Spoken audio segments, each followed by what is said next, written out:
ಗರ್ಭಿಣಿ ಮಹಿಳೆ ಹೃದಯಾಘಾತಕ್ಕೆ ಬಲಿಯಾದ ದಾರುಣ ಘಟನೆ ದಕ್ಷಿಣ ಕನ್ನಡ ಜಿಲ್ಲೆಯ ಬೆಳ್ತಂಗಡಿಯ ಕಲ್ಮಂಜಾಗ್ ಆದರ್ಶನಗರದಲ್ಲಿ ನಡೆದಿದೆ.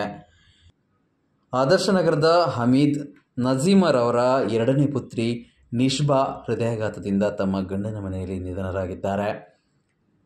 ಮೃತ ಮಹಿಳೆ ಕುಂಟಿನಿ ನಿವಾಸಿ ಖಾಲಿದ್ ಉಸ್ಮಾನ್ ಅವರ ಸೊಸೆಯಾಗಿದ್ದು, ಇವರಿಗೆ ಮದುವೆಯಾಗಿ 9 ತಿಂಗಳಾಗಿದ್ದು, ಇವರು 4 ತಿಂಗಳ ಗರ್ಭಿಣಿಯಾಗಿದ್ದರು ಎಂದು ವರದಿಯಾಗಿದೆ. ಸಣ್ಣ ಪ್ರಾಯದ ಮಹಿಳೆಯರಿಗೆ ಹೃದಯಾಘಾತ ಸಂಭವಿಸುವುದು ತೀರಾ ಅಪರೂಪವಾಗಿದೆ. ಮಹಿಳೆಯರು ಮನೋಪಾಸ್ ಆಗುವ ತನಕ ಅವರ ಹೃದಯ ಸಂಬಂಧಿ ಕಾಯಿಲೆಗಳಿಂದ ಬಹುತೇಕ ಮುಕ್ತರು ಎಂದು ವೈದ್ಯ ಲೋಕ ಹೇಳುತ್ತಿದೆ. ಅದರಲ್ಲೂ ಗರ್ಭವತಿ ಮಹಿಳೆಯರು ಅತ್ಯಂತ ಸುರಕ್ಷಿತರು ಎಂದು ನಂಬಲಾಗಿತ್ತು. ಆದರೆ ಸಣ್ಣ ಪ್ರಾಯದ ಈ ಬಸುರಿ ಅನಿರೀಕ್ಷಿತ ಸಾವು ಕುಟುಂಬಸ್ಥರನ್ನು ಆತಂಕಕ್ಕೆ ದೂಡಿದೆ.